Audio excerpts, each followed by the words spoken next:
Hello class, how are you? This is video for week 3, and what I want you to do is first to watch this video as a sort of introduction to the topic, so then you can complete the worksheet you have for this week, okay? So as regards what you worked in week 1 and week 2, week 1 was sort of, revision of what you did last year for Civilization 1, or the year when you attended Civilization 1. And week 2, we started dealing with the Stuarts, okay? This new family who was sitting on the throne of England, okay? So as an introduction, we are going to talk today, or you are going to read about civil war in England, okay? So we have during different periods of history, we have studied and read that England engaged in many wars against other countries, mainly France, as you know. But now we're dealing with a different situation, okay? And we're dealing with civil war, okay? Which, as you probably know, means it's a war, okay, that happens within the country, okay? And it involves people from the same country, and it's not a war that is fought with another country from another part of the world, okay? So this is the period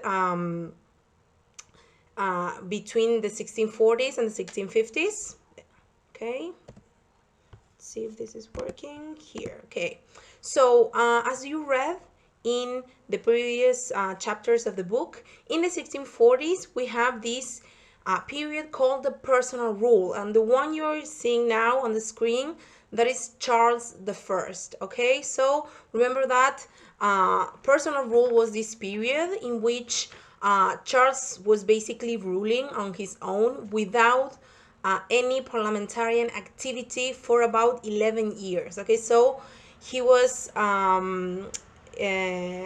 passing laws, he was raising taxes without consulting parliament, okay? So imagine how hard that was, for not only for members of parliament but also for people, because of course parliament was a body representing English people, okay? Yes, so imagine how this situation caused really discontent between and among the population, okay? So in previous chapters you also read about the Stuart way of ruling.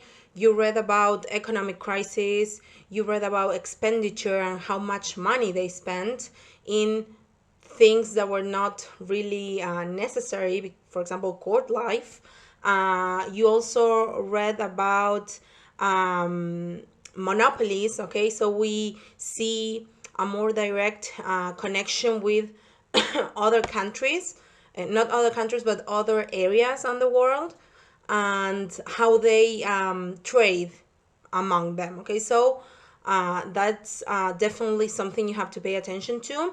And we have here Charles I ruling on his own, okay, not summoning parliament to make any decisions, yes? So by the same decade, the 1640s, what happens? Of course, parliament is not happy about this, but we have different opinions, okay? So we're going to see two different groups, okay, in parliament, which are going to be the Roundheads and the Cavaliers, okay? Then you're going to read which one supports which side, let's say, okay? So there's one group that supports the king, which this group is also called the Royalists, and we have another group that supports parliamentarian ideas, which is called parliamentarians, okay?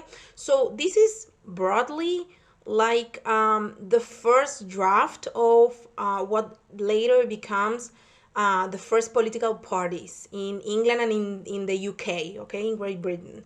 This is like really the beginning of those ideals that backed up the ideals of political parties nowadays, yes? So we have a civil war developing in England by the 1640s, okay? And of course, people had to choose sides. And choosing sides would depend on, of course, family, economic issues, social spheres, okay?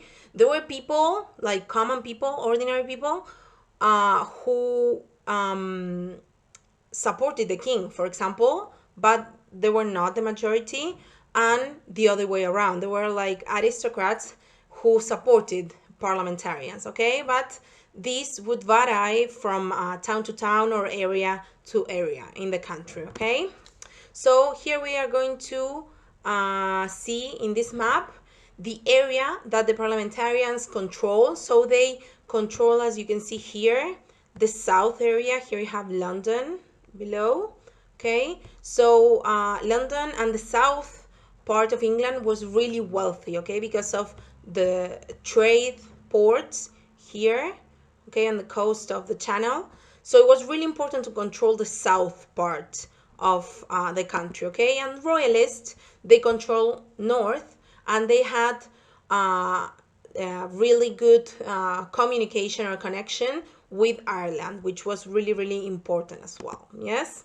So by the 1642 and 1646, most of the battles that composed this civil war happened, and you're going to read about one really curious, probably, or funny event that it involves the correspondence of the king, which basically someone found, someone intercepted his letters, and here in his letters you're going to see why religion is still an issue for the English people by this time, okay? Because we talked about, how the king or queen or the monarch was supposed to be Protestant, okay? Okay, well, what happened with the previous kings and now with Charles the First? What is the problem with that, okay? So you're going to read a bit more about that. It's a bit of,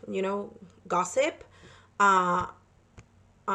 Considering the king's letters, okay?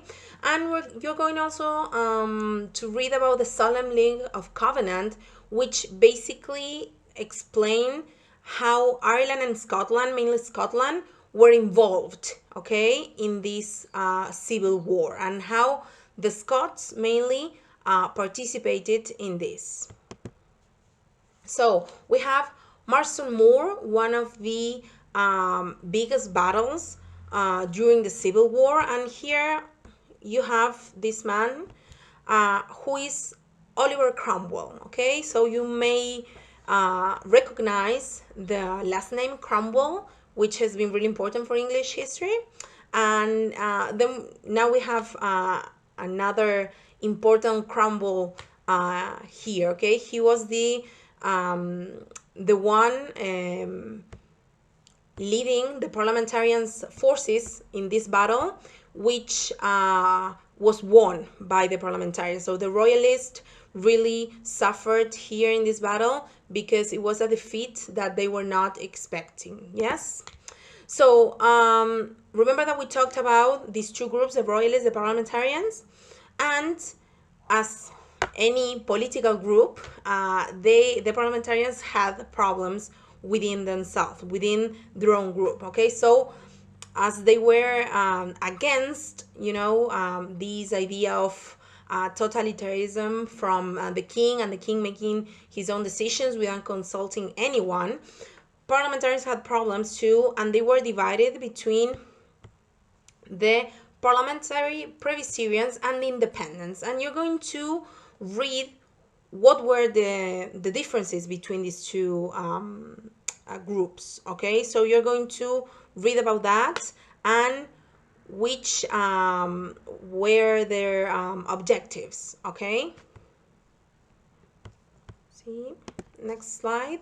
Yes, so this is something really important that was founded around this time, and is the New Model Army, okay? So this New Model Army was an army which basically put soldiers, or put the occupation of being a soldier as a real job. Okay, so people forming the New Model Army would get paid. They would be English soldiers only, and now being in the army was like a real job. Okay, so this one of the big changes here. Okay, and finally, towards 1646, we have a winner, okay, of this civil war. And I'm not going to tell you who won or which side won, because you are going to read that. But let's say that the winning side really took things to an extreme, okay? So they went on with really radical ideas, and this is going to mark an important period and an unique period for English history. Okay, so it's time to work. Enough of me talking about this.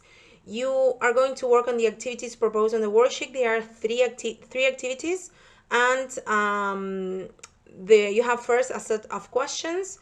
Then you have like an complete the missing sentence activity, and last you have an activity in which you have to order chronologically the different events that are included. Okay, so as to form some sort of chronological line. Okay, so that's it.